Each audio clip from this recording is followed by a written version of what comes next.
यह क्षणादासीत स्वर्गी गुणगण समृद्ध शुकनिधि लभन्ते सद्भक्ता शिव सुख समाजम किम तदा महावीर स्वामी नयन पथगामी भवतु मे महावीर स्वामी नयन पथगामी भवतु मे महावीर स्वामी नयन पथगामी भवतु मे।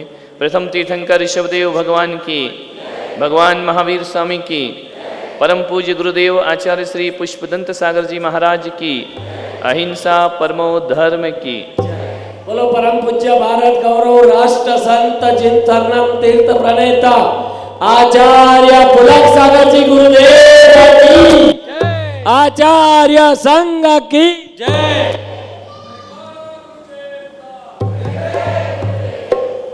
ढोलक नहीं बजाना जब मैं बोलूं ना, दो लोग कैसे बजाएंगे?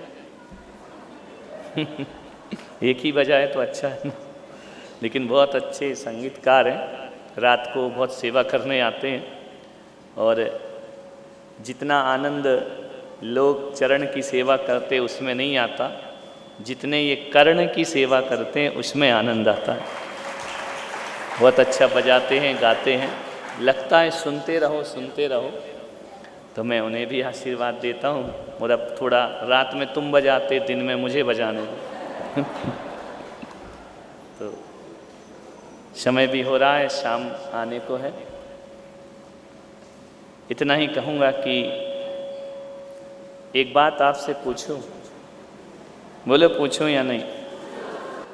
1.5-2 महीने मैंने बहुत तुम्हारी सेवा की है, ज्ञान से, विचारों से।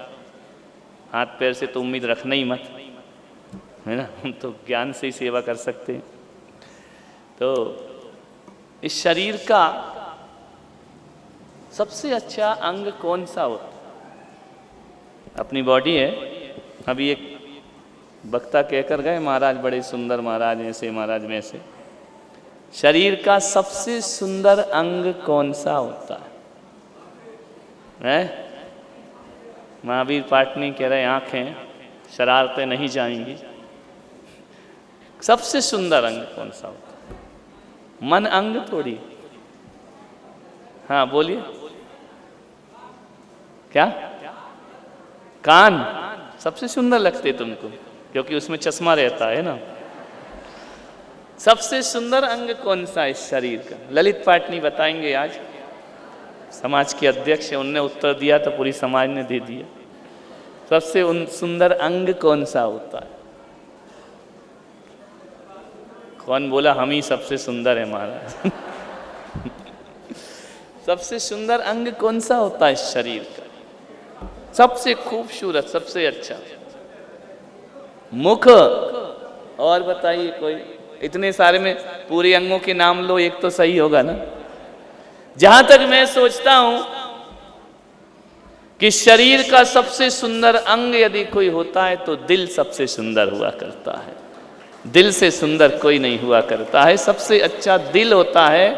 लेकिन एक बात याद रखो औरंगाबाद वालों, जो शरीर का सबसे सुंदर अंग है, हम उसे खराब क्यों करते हैं? आज क्षमा वाणी है ना। जो सबसे सुंदर अंग है उसे खराब कर लोगे तो चेहरे की चमक का कोई मूल्य नहीं रह जाया करता है। ध्यान रखना। तो मैं कहना चाहता हूं कि आदमी का चेहरा सुंदर हो या ना हो, आदमी का दिल सुंदर होना चाहिए, हृदय सुंदर होना चाहिए, आदमी के विचार सुंदर होना चाहिए, आदमी का हार्ट सुंदर होना चाहिए, आदमी का अंतस्करण सुंदर होना चाहिए। और मैं पूरे विश्वास के साथ कह सकता हूं, जिसका दिल खूबसूरत होता है उसे क्षमा मांगने की जरूरत ही नहीं पड़ा करती है, उसे क्षमा की याचना करने की जरूरत नहीं हुआ करती है। दिल को बहुत सुंदर बनाओ और दिल सुंदर होता है, ध्यान रखना, इतना सुंदर होता है दिल। और दिल को सुंदर करना है तो अच्छे कपड़े पहनाने की जरूरत नहीं है। दिल को सुंदर करना है तो अपने दिल में क्रीम पाउडर लगाने की जरूरत नहीं हुआ करती है। और दिल को सुंदर करना है तो सोने का हार पहनने की जरूरत नहीं होती है। अरे दिल को सुंदर करना है तो विचारों को सुंदर करने की बहुत जरूरत हुआ करती है। जो विचारों को सुंदर कर लेता है उसका हृदय सुंदर हो जाया करता है। आज दिल को सुंदर करने का त्योहार है, ध्यान रख। चेहरा सुंदर तो सब करते हैं, चेहरा तो सब चमकाते हैं, चेहरे चेहरे बहुत भोले हैं, सच मानो बारूद के गोले हैं, ध्यान रखना। चेहरों में नहीं बहक जाना, ध्यान रखना। चेहरे की सुंदरता से जीवन सुंदर नहीं होता है, विचारों की सुंदरता से जीवन सुंदर होता है। तो चेहरे को चमकदार नहीं, अपने दिल को चमत्कार बनाने का प्रयास करिए। क्षमावाणी अपने आप हमारे जीवन में आ जाएगी। लोग सम्मेद शिखर जाते हैं, कई लोग गए हैं सम्मेद शिखर की वंदना को। कोई गिरनार की वंदना जाता है, कोई पाली ताना की वंदना करने जाता है। कई लोग उपवास करने के बाद इन तीर्थों की वंदना पर निकल गए हैं।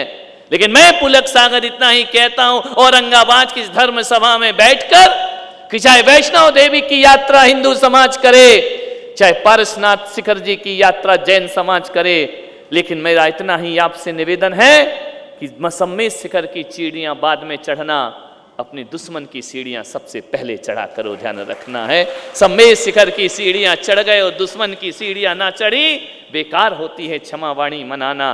तुम मित्रों की सीढ़ियां चढ़ते हो, अभी क्षमावाणी कहा जाएगा गले मिलो, चेहरा देख देख के गले मिलते हो, कौन मेरा खास है, कौन मेरा बिल्कुल निकट बैठता है। दुश्मन को तो देखना ही पसंद नहीं करते हो, उसकी तरफ तो जाना ही पसंद नहीं किया करते हो। अरे दुश्मन से क्षमा मांगी, दोस्तों से क्षमा मांगी तो क्या क्षमा मांगी। हिम्मत तो तब है जब किसी दुश्मन से जाके क्षमा मांगी जाए, तब जाकर के क्षमावाणी हुआ करती है। ये हिम्मत का काम है, महावीरों का काम है। मित्रों को चेहरा देख देख के क्षमा मांग ली, ये मेरी देवरानी, ये मेरी जिठानी, ये मेरी दोस्त, ये मेरी सहेली, ये मेरे मित्र, ये कोई क्षमावाणी हुआ करता है, ध्यान रखना। क्षमावाणी तो वो होता करती है, अरे जिससे 4 दिन से बोलचाल बंद है मेरे भाई, उससे जाकर के बोलना, क्षमा मांगना। और मैं कहता हूं जिससे तुम्हारा प्रतिशोध की भावनाएं जग रही है, जिसके प्रति तुम्हारे अंदर दुराभाव पैदा हो गया है, अरे जिसने तुम्हारा अपमान किया, तुमने जिसका अपमान किया है, अरे मंदिर की सीढ़ी बाद में चढ़ो,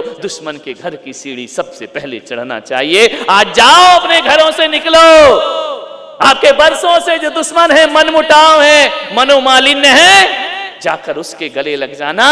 मैं कहता हूं सम्मेद शिखर की वंदना का पुण्य घर बैठे तुमको प्राप्त हो जाएगा, यहीं बैठे बैठे तुमको प्राप्त हो जाएगा। मेरे तीर्थंकरों ने तो ऐसा किया अपने जीवन में, विरोधियों को क्षमा करना, ध्यान रखना। मान्यवर, सोचना है आपको, भावना में रंगा ये बड़ा नर्म है, भावना में रंगा ये बड़ा नर्म है, साधना में सदा ये खरा कर्म है, देता है जो क्षमा याचना का वचन, देता है जो क्षमा याचना का वचन, ऐसा तो एक बस जैन ही धर्म है, ऐसा तो एक बस जैन ही धर्म है। क्षमा मांगना बहुत बड़ी बात, क्षमा करना बहुत बड़ी बात है। लेकिन मेरे महावीर कहते ये मांगना और करना भी औपचारिक बातें हुआ करती हैं। तुमने कह दिया उत्तम क्षमा मिच्छामि दुक्कडम, उसने कह दिया मिच्छामि दुक्कडम। महावीर कहते इससे कुछ नहीं हुआ करता है, इससे कल्याण नहीं होता है। महावीर कहते हैं कि क्षमा मांगो मत, क्षमा मांगने से कुछ नहीं हुआ करता है। अरे क्षमा मांगो मत, मेरे महावीर कहते हैं क्षमा धारण करो, जीवन अपने आप क्षमा में हो जाएगा। ये वस्तु थोड़ी है कि उठाकर तुमने मांगी उसने दे दी, उसने लेकर उसे दे दी। अरे जो क्षमाशील जीवन बना लेता है, जो क्षमा को धारण कर लिया करता है, क्षमा मांगने में दो की जरूरत पड़ती है, एक वह जिससे मांगी जाती है और एक वह जो मांग रहा है, लेकिन क्षमा धारण करने में दो की जरूरत नहीं पड़ा करती है। मैं क्षमाशील ही हूँ, मेरा नेचर समाजशील है, मैंने क्षमा धारण कर लिया है, अब मांगना और नहीं मांगना इसका कोई मूल्य नहीं रह जाया करता है। आपका स्वभाव होना चाहिए क्षमा, स्वभाव नहीं है, व्यवहार हो गया है क्षमा, शब्द हो गया है क्षमा, क्षमा तो नेचर होना चाहिए, ध्यान रखना। क्षमा मालूम है, अहंकारी क्षमा सुनना चाहता है। जो अहंकार में रहता है ना, वो कहता सॉरी बोलो, माफी मांगो, ये अहंकार की भाषा है। अहंकारी क्षमा सुनना पसंद करता है, और जिसके भीतर प्रेम होता है ना, वो क्षमा मांगना पसंद करता है, और जिसके अंदर मार्दव धर्म होता है वो क्षमा में जीना पसंद करता है। ध्यान रखना, ना मांगना है ना देना है, क्षमा में जीना है। क्षमा मांगने की चीज नहीं, क्षमा जीने की चीज हुआ करती है। ध्यान रखिए, जियो अपने जीवन में क्षमा को। महावीर क्षमा को जीते हैं, उन्होंने किसी से क्षमा नहीं मांगी अपने जीवन में, उन्होंने क्षमा को अपना जीवन बना लिया, अपनी जिंदगी बना ली, अपना विचार बना लिया, अपना धर्म बना लिया।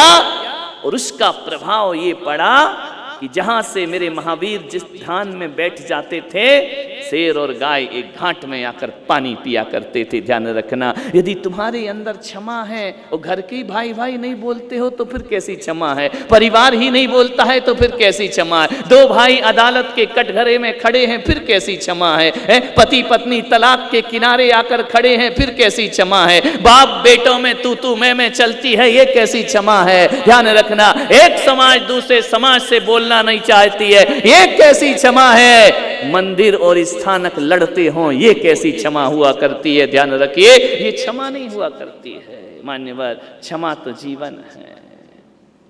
एक ही निवेदन है आपसे, लोग कहते हैं दिगंबर संतों के पास बहुत बड़ी साधना होती है, बहुत बड़ी तपश्चर्या होती है। लोग कहते हैं श्वेतांबर मूर्ति पूजक समाज के पास बहुत बड़ी भक्ति होती है। जितनी भक्ति श्वेतांबर मूर्ति पूजक समाज करता है, अरबों अरबों के मंदिर बनाकर करोड़ों करोड़ों की हीरे मोती की आंगी भगवान को चढ़ा दिया करते हैं। दिगंबरों के पास तपस्या बड़ी है, श्वेतांबर समाज मूर्ति पूजक के पास भक्ति बड़ी है, और स्थानक के पास सामायिक बड़ी हुआ करती है। बहुत सामायिक करते हैं, सुबह से शाम दोपहर जब भी देखो वह सामायिक में रहा करते हैं। बोलो मोक्ष किसे होगा? अरे दिगंबरों ने कहा मोक्ष हमको होगा, हमारी तपस्या बड़ी है। श्वेतांबरों ने कहा कि कल्याण हमारा होगा, हम लाखों रुपए भगवान की भक्ति में चढ़ाया करते हैं। स्थानक ने कहा हम सामायिक करते, कल्याण हमसे होगा। और जब मुझसे पूछा गया कि पुलक सागर बताओ कल्याण किससे होगा, मैंने कहा तीनों को मिला दो, कल्याण अपने आप हो जाया करता है। ध्यान रखना, तपस्या को मिला दो, भक्ति को मिला दो और सामायिक को आपस में जोड़ दो। अरे तीनों को प्लस कर दोगे, उसका नाम मोक्ष हुआ करता है, मोक्ष का मार्ग हुआ करता है। ये क्षमा जीवन में आना, तीनों की जरूरत है।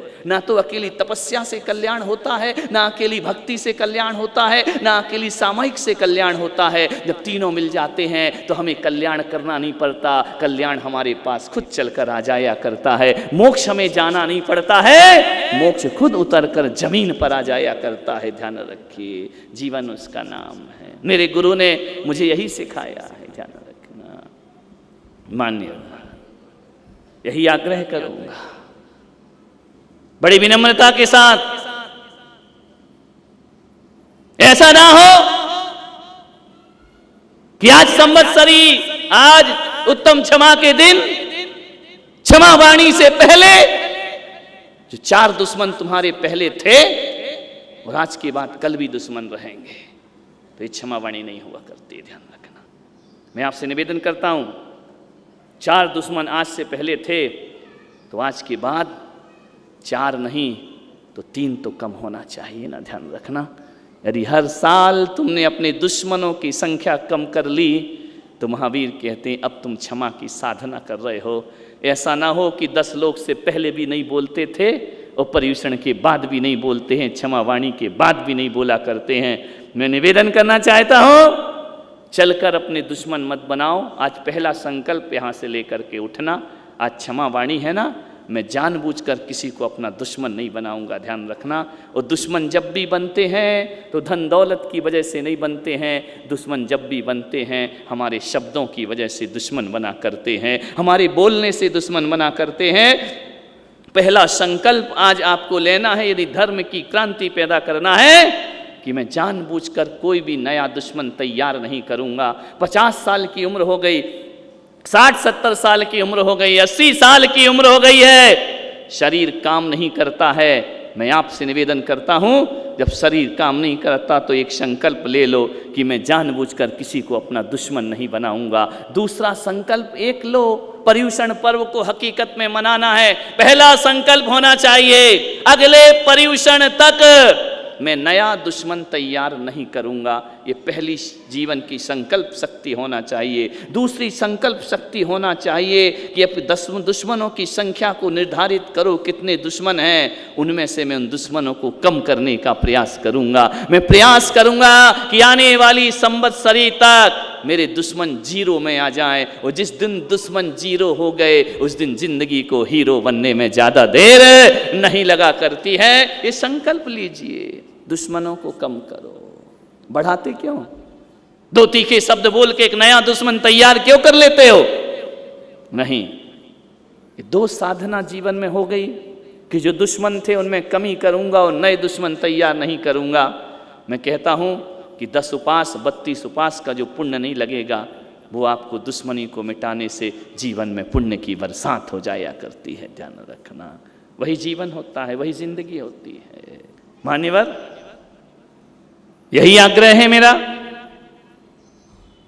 कि बोलूं तो इतना बोलूं कि बोलते रहूं। तुम मालूम है सबसे ज्यादा बोलने वाला महाराज है ना, कितना बुलवाना है बोलते जाओ।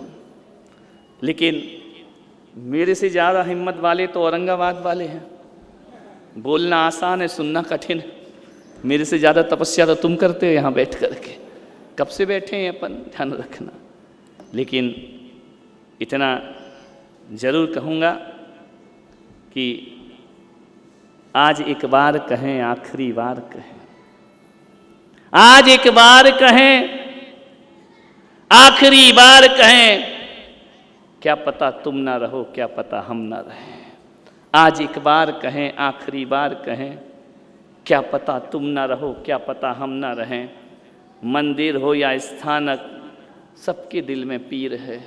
मंदिर हो या स्थानक, सबके दिल में पीर है।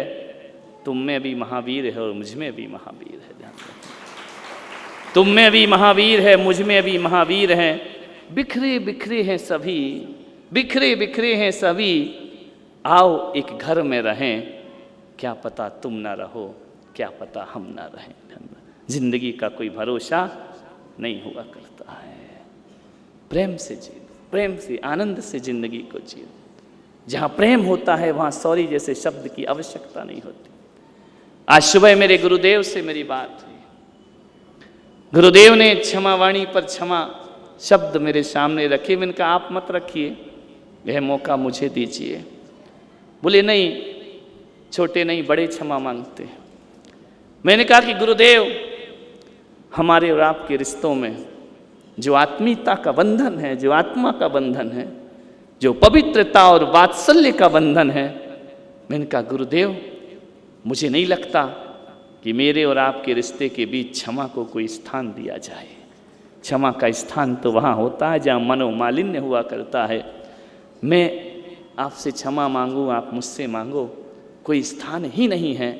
गुरुदेव ने कहा कि तुम्हारी आत्मीयता और तुम्हारे प्रेम के आगे मैं इतना ही कह सकता हूँ कि निश्चित हम दोनों में क्षमा मांगने की ज़रूरत नहीं है, लेकिन क्षमा हमारा पर्व है, यह मनाना हमारा धर्म है। ध्यान रखना, विचार करिए।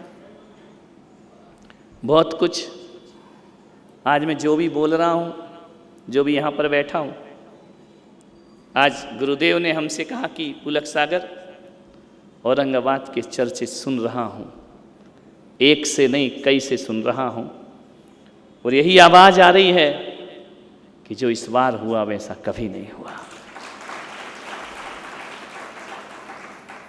तो मेरी छाती फूल जाती है कि नहीं, मैंने तुम्हें अच्छे से गढ़ा है। मैंने कहा महाराज जो कुछ भी है आपके आशीर्वाद का फल हुआ करता है।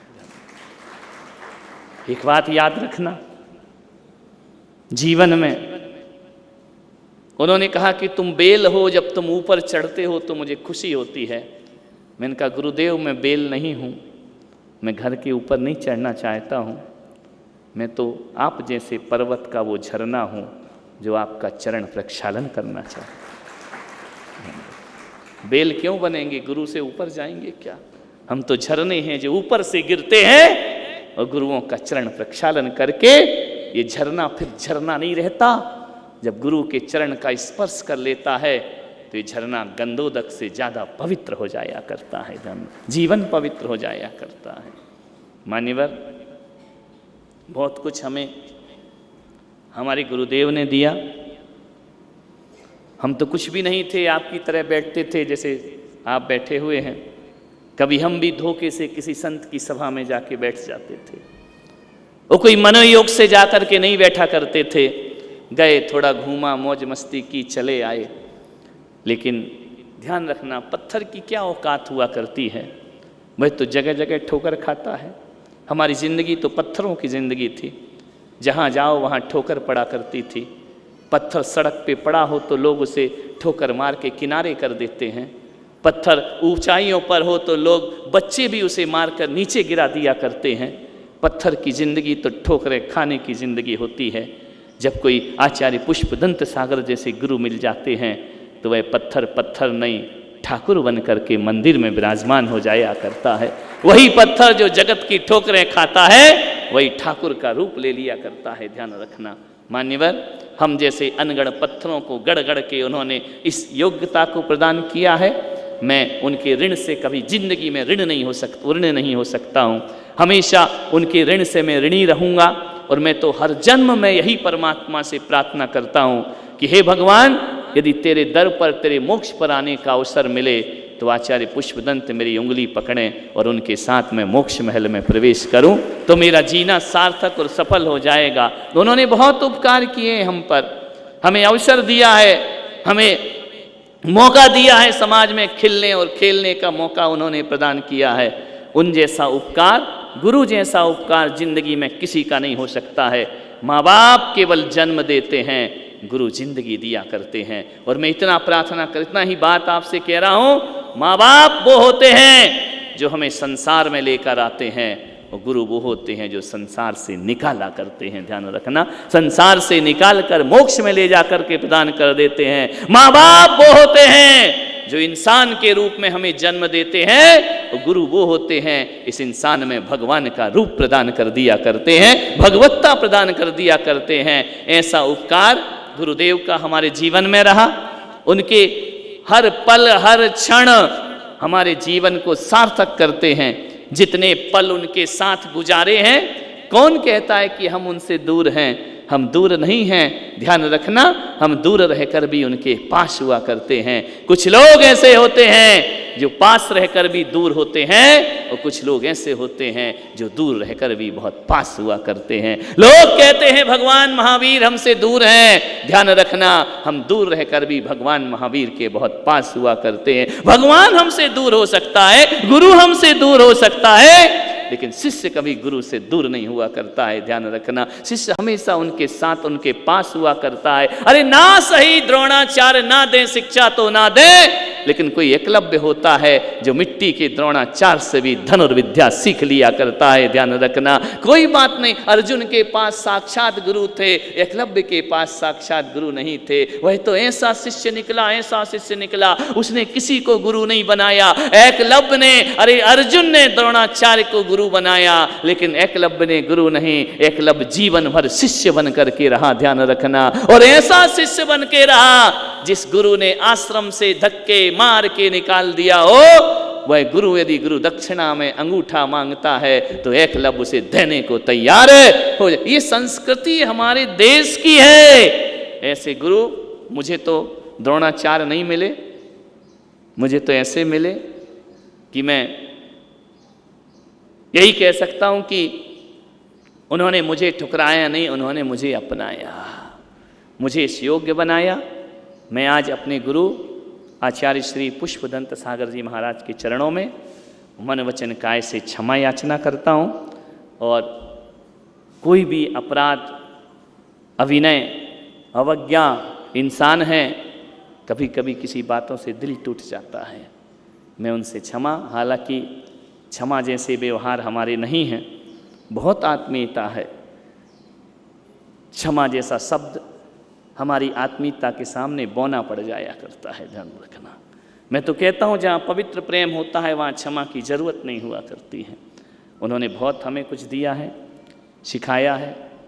मैं अपने प्रथम गुरु आचार्य विद्यासागर जी महाराज जो मुझे मोक्ष मार्ग में लेकर के आए, उनकी कृपा दृष्टि पड़ी, एक दिशा मिली, एक बोध मिला, और जिनको देखते ही मन में वैराग्य उपज जाया करता है, जिनको देखते ही वीतरागता की हिलोरें मन में आने लगती हैं, और बड़े बड़े युवा, पढ़े लिखे युवा भी जिनके आभा मंडल में आकर के अपने संसार को छोड़कर निर्वाण की यात्रा पर निकल जाया करते हैं, उनके भी उपकारों को, उपकार कोई हमारे ऊपर राई के दाने के बराबर भी करे ना, तो जिंदगी में उन उपकारों को कभी भूलना नहीं चाहिए, हमें मरते दम तक नहीं भूलना चाहिए। शिरपुर में विराजित आचार्य भगवान, उनसे भी मैं क्षमा याचना करता हूँ। और मुझे यहाँ तक पहुँचाने में जिनका सबसे बड़ा सहयोग, सबसे बड़ी भावना रही, तरुण सागर जी महाराज, जो आज हमारे बीच नहीं हैं, और उन्होंने 3 साल में मुझे बहुत प्यार दिया, बहुत आत्मीयता दी। कह सकता हूँ कि जितना प्यार तरुण सागर जी ने दिया, मेरे चिंतन को एक दिशा दी, मेरे जीवन को एक दिशा दी। वो भले ही आज यहाँ पर ना हो, लेकिन उनकी पवित्र आत्मा जहाँ पर भी हो, मैं पुलक सागर उनसे हाथ जोड़कर क्षमा याचना करता हूँ। प्रज्ञा सागर जी महाराज, आचार्य प्रसन्न सागर जी महाराज, आचार्य प्रज्ञा सागर जी महाराज, आचार्य सौरभ सागर जी महाराज, आचार्य अरुण सागर जी महाराज, प्रमुख सागर जी महाराज, प्रणाम सागर जी महाराज, ये हम सब लोग ऐसे रहे हैं संग में। जब हम लोग साथ में रहते हैं, ऐसे रहते हैं कि जैसे दशरथ की अयोध्या में राम लक्ष्मण रहा करते हैं। ऐसा हमारा जीवन, ऐसी आत्मीयताएं जब भी मिल जाते हैं तो भेद मिट जाते हैं।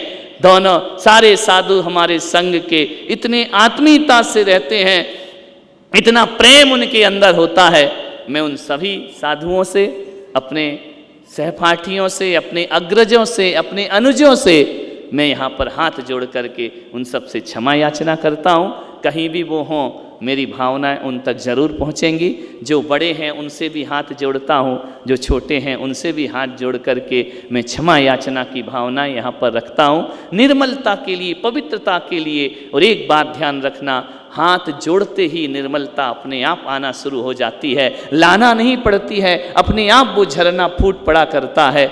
मैं उन साधुओं से मैं क्षमा याचना करता हूँ। उन जैसी तपश्चर्याएँ, उन जैसी साधनाएँ, उन जैसा जीवन का चिंतन, वह भी मैं चाहता हूँ कि परमात्मा मुझे प्रदान करे। मैं सभी से क्षमा याचना, संगस्त साधुओं से, और जितने भी दिगंबर श्रमण मुनि महाराज इस धरती पर विचरण कर रहे हैं, मैं सबसे क्षमा याचना यहाँ बैठकर करता हूँ। बड़े बड़े आचार्यों से भी करता हूँ, चाहे मेरा उनसे संपर्क रहा या नहीं रहा, मैं उनसे क्षमा की याचना करता हूँ। और मैं इतना ही कहूँगा कि हमारा छोटा सा संघ है, आचार्य श्री ने मुझे जिम्मेदारी सौंप दी है। मैंने तो कहा था, महाराज मुझे आचार्य वगैरह मत बनाओ, मुझे जीवन भर मुनि ही रहने दो, ये सब मेरे से नहीं होगा, ये मेरे से संभलेगा नहीं। उन्होंने कहा कि नहीं। जब मैं वहाँ पुष्पगिरी गया और उन्होंने मुझे कहा 28 तारीख को मैं पहुंचा, 29 को उन्होंने मुझे बिना बताए आचार्य पद पर बिठा दिया। मैंने कहा कि मैं ऐसी योग्य नहीं हूँ। मेरे गुरुदेव ने कहा योग्यता देखना शिष्य का नहीं गुरु का काम हुआ करता है, मैं तुम्हें इस पर बिठाता हूँ। मैंने कहा महाराज मेरे से सब नहीं होगा, आपने इतने सारे बना लिए, मुझसे तो एक भी चेला बनने वाला नहीं है, मेरे से कुछ नहीं होगा, मैं तो अलग जीवन जीने वाला हूँ। उन्होंने कहा नहीं मेरा आशीर्वाद है। उनका आशीर्वाद ऐसा लगा जो मैं कभी सोच भी नहीं सकता था, और मैं आज भी अपने को इस योग्य नहीं समझता हूँ, फिर भी ये सब अचानक मुझे मिल गए। और आचार्य बनने के बाद कोरोना काल चालू हो गया। कोरोना में भी ये संघ अपने आप निर्मित हो गया, बन गया। कहाँ से आए मुझे नहीं मालूम, कैसे हो गया। मैं तो एक दीक्षा का भी नहीं सोचता था कि एक दीक्षा भी दे पाऊंगा। इन लोगों ने बहुत समर्पण किया है। आज मेरे पद की जो गरिमा वह तो मेरे आचरण से होगी, मेरे चरित्र से होगी, लेकिन व्यवहारिक गरिमा किसी ने बनाई है, इस संघ के साधुओं ने वह गरिमा बना करके रखी है। क्योंकि आचार्य बन जाओ और संग ना हो तो फिर जिम्मेदारी किसकी ली है, ध्यान रखना। तो मैं कह सकता हूँ कि मुझे कोई मेहनत नहीं करना पड़ी। एक बात तो जरूर कहूँगा औरंगाबाद वालों, मुझे ज़िंदगी में जो कुछ भी मिला है प्रभु की कृपा से प्राप्त हुआ है। मैंने मेहनत से कुछ नहीं पाया। मैं प्रवचन भी करता हूँ तो मेहनत कुछ नहीं करता हूँ, ध्यान रखना। मुझे जो भी मिला मेरे भाग्य से और मेरे परमात्मा से प्राप्त हुआ करता है। पुलकित सागर महाराज यहाँ पर हैं और अचानक मुझे आचार्य पद मिलते ही 8-10 दिन बाद ब्रह्मचारी के रूप में प्राप्त हो गए और उन्होंने कहा मैं अपना जीवन आपके लिए समर्पित कर सकता हूँ। तो मैंने कहा मेरे साथ जीना बहुत कठिन काम है, मेरा थोड़ा नेचर अलग है, मेरा सब चीज़ थोड़ी सी अलग सी रहा करती है, तुम एडजस्ट नहीं कर पाओगे। मैं उन साधुओं में नहीं हूँ कि जो परंपरा से चलते आते हैं। मैं कभी कभी वैचारिक रूप से भी अलग विचार रखता हूँ जीवन शैली से। उन्होंने कहा कि नहीं, मैं आपके साथ रहूँगा और आपके साथ अपने जीवन की मोक्ष की यात्रा करना चाहता हूँ। मैंने उन्हें स्थान दिया और 1 साल में ही उन्होंने मुनि व्रत धारण कर लिए और मुनि पद पर आ गए और बहुत विनम्र हैं, सरल हैं। कभी पलट कर उन्होंने आज तक मुझे जवाब नहीं दिया। जो भी कहता हूँ मानते हैं, स्वीकार करते हैं। बड़ी आत्मीयता है, अहंकार नहीं है, विनम्रता है। मैं कुछ भी बोल दूं तो भी अपने दिल से नहीं लगाते हैं, लेकिन कभी कभी बड़े जन बोलने में ख्याल भूल जाते हैं और भूल जाने की वजह से कुछ शब्द निकल जाते हैं। मैं आज उनसे भी हाथ जोड़कर क्षमा याचना करता हूँ। प्रमोदित सागर महाराज जिन्होंने मेरा बचपन देखा है, मुझे स्कूल जाते देखा है, मेरे ही गांव के हैं, हम लोग एक ही जगह के हैं। मैं जब भी स्कूल जाता था तो इनकी दुकान पर बैठता था। ये इनकी किराने की बहुत बड़ी दुकान है और वहाँ के एक बरगी नगर के माने हुए सेठ में जिनका नाम आता है। और मैं स्कूल जाऊँ तो इनकी दुकान पे ज़रूर जाता था। कुछ करूँ या नहीं करूँ, इनकी दुकान से काजू के डिब्बा खोलकर काजू खा जाता था। तो बचपन से ही वो मुझे जानते हैं। मुझे ब्रह्मचारी से, गृहस्थ से, मंदिर से, पूजन से और बहुत उनके अंदर निश्चल भाव, निष्कपट भाव हमेशा रहा है। मेरा एक जैनालय बना उनके गांव में, उनको जिम्मेदारी दी, उन्होंने बना करके खड़ा किया और एक समय उन्होंने जिनालय बनाया। आज वो खुद जिनालय बनकर मेरे साथ चल रहे हैं। मैं उनसे भी हाथ जोड़कर क्षमा चाहता हूँ। मेरे बोलने से, करने से, मेरी क्रियाओं से कभी कभी डांट भी देता हूँ, तो मैं हाथ जोड़कर भरी सभा में आपसे क्षमा चाहता हूँ। प्रणीत सागर जी महाराज अभी अस्वस्थ हैं उम्र के दराज में, लेकिन वो बहुत सरल, मैं कह सकता हूँ दुनिया में सैकड़ों संत मिल जाएंगे, लेकिन बाबा जी जैसा संत प्राप्त नहीं होगा। उन्हें दुनिया से कुछ लेना देना नहीं, अपने में जीना, अपने में मस्त रहना। और 5-6 साल से मेरे साथ हैं। कभी उन्होंने कोई तकलीफ मुझे नहीं दी है, कोई कष्ट मुझे नहीं दिया है।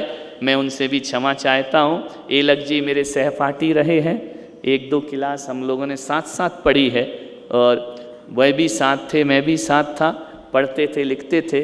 और सबसे पहले उन्होंने ब्रह्मचर्य व्रत लिया था, मैंने नहीं लिया था। और मैंने कहा था कहाँ तुम जा रहे हो, क्या कर रहे ब्रह्मचारी बनकर।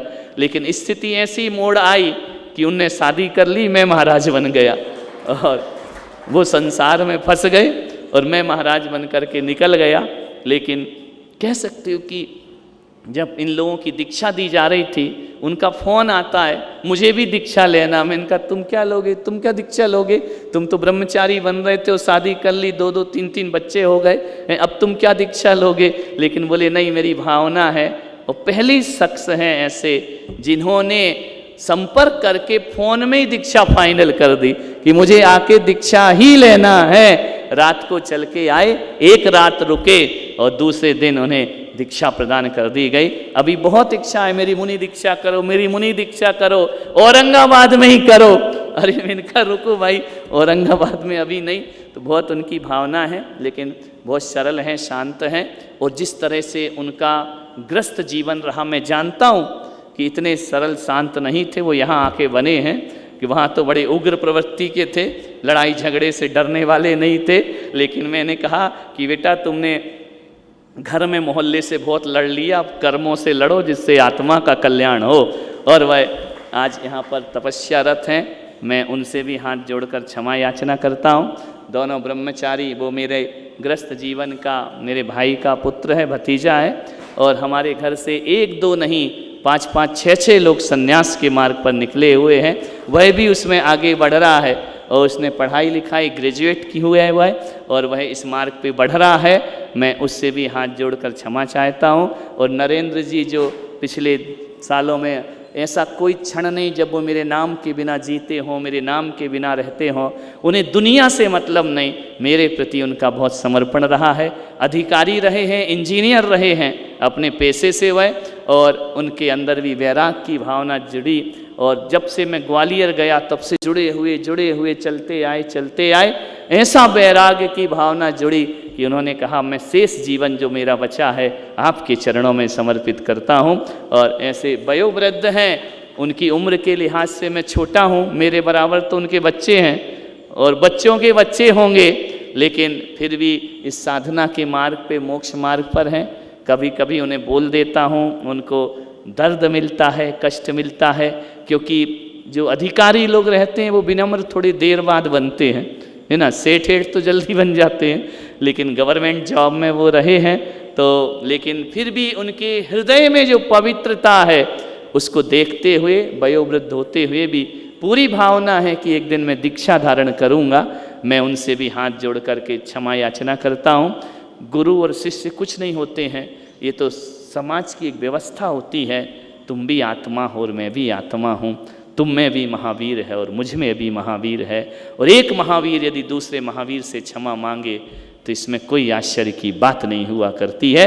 तुम में भी जिनेंद्र मौजूद है और मुझ में भी जिनेंद्र मौजूद है। हम सब एक पथ के राही हैं, एक पथ के अनुयायी हैं, एक ही मार्ग पर बढ़ने वाले हैं। ना कोई गुरु होता है, ना कोई चेला होता है, ना शिष्य होते हैं, ना गुरु होते हैं। अरे आज यहाँ औरंगाबाद में हम गुरु शिष्य के रूप में हैं, जब मोक्ष जाएंगे ना तो ये भी सिद्ध भगवान होंगे और हम भी सिद्ध भगवान होंगे। एक ही आसन पर सबको जाकर बैठना है। तो इन सब से भी मैं हाथ जोड़कर क्षमा याचना करता हूँ। किसी प्रकार का तुमको कष्ट पीड़ा मेरे से हुई हो, अनुशासन के कारण, व्यवस्थाओं के कारण, तो मैं पवित्र हृदय से आप सबसे क्षमा याचना करता हूँ।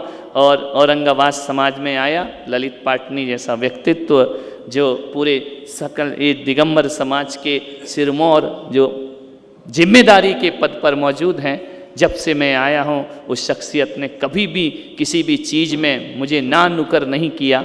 मैंने कहा ललित ऐसा, बोले होगा, जो कहोगे वो होगा, जैसा कहोगे वैसा होगा।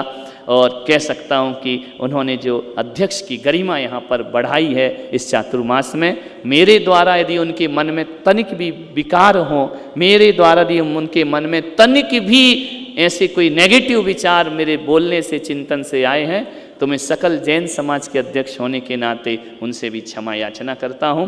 क्योंकि धर्म तभी जीता है जब श्रावक उनके साथ हुआ करता है, अकेले संतों से धर्म नहीं जिया करता है। महावीर जी पाटनी जो रात दिन मेहनत करके यहाँ पर लगे रहते हैं, मुझे मालूम है हमें आकर के बोलना 1 घंटा अलग बात है, लेकिन व्यवस्था करना बहुत कठिन काम हुआ करता है।